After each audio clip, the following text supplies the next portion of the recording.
the situation in our banking sector. So you've heard about it. The decision that the central bank has taken, which has affected 7 important indigenous banks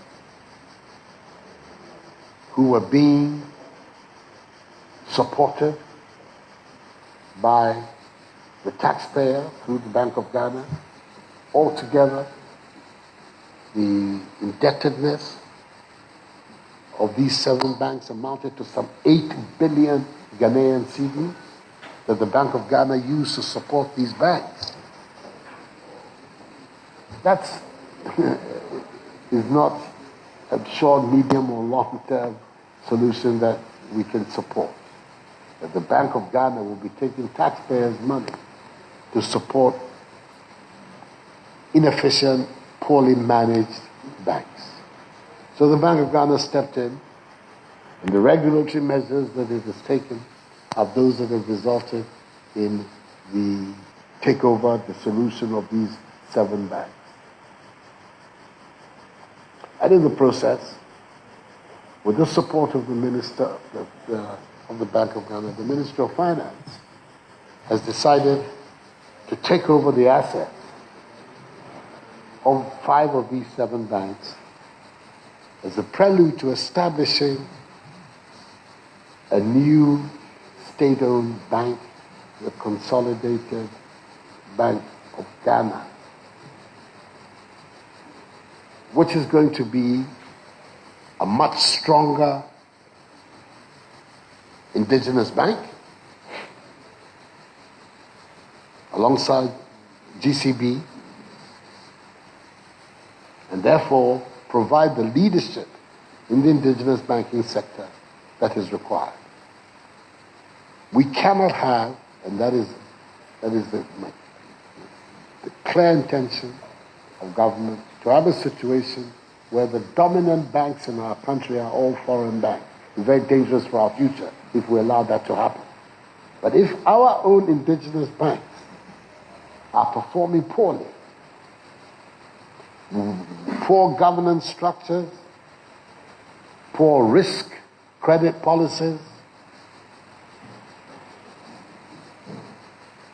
at the end of the day, if we don't take care, that is what will happen. Because one by one, they will go under. The market is a really tough and rigorous place. And banks, like all other economic institutions, the central bank governor of Rwanda is sitting right here. I'm saying something which doesn't make sense. I'm sure he'll correct me. The law of the market will have it that if you are not performing well, efficiently, you will go under. So we are trying to make sure that the banking sector of our country has strong indigenous banks which can compete successfully with these foreign-owned banks. The process that took place of rationalization in Nigeria, I believe had 84 indigenous banks. The kind of process that we're going through in Ghana when it took place in Nigeria has brought them down to, I think, 13 or 14. And they are now some of the biggest banks, not just in Nigeria, but in Africa. They're all over the place. Zenith, Access, UBA, the rest.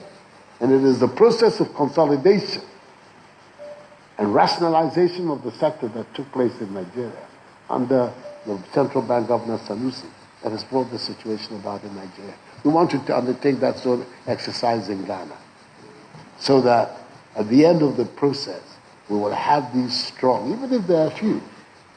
So if there are few and they are strong, then we know that they can compete successfully with the foreign-owned banks. It's very important for me.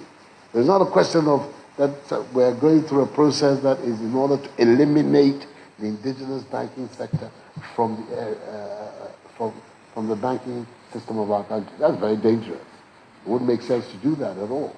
On the contrary, the process of rationalization is to enable us emerge with a stronger set of indigenous banks who can then help us grow our economy. So these are this is one very important area of development that's taken place since I came into office. I have a choice in these matters to say, oh, you have to be careful, stepping on toes. Either vested interests or established ways of doing things. And if you come and you are going to destabilize and sit there, you're only going to bring comment and controversy and this on yourself. Right? In my own view, just like the view I took over the Galamsey phenomenon, is that the oath I took was effectively to defend the interests of the people of Ghana. And my assessment of that is what should guide what I do.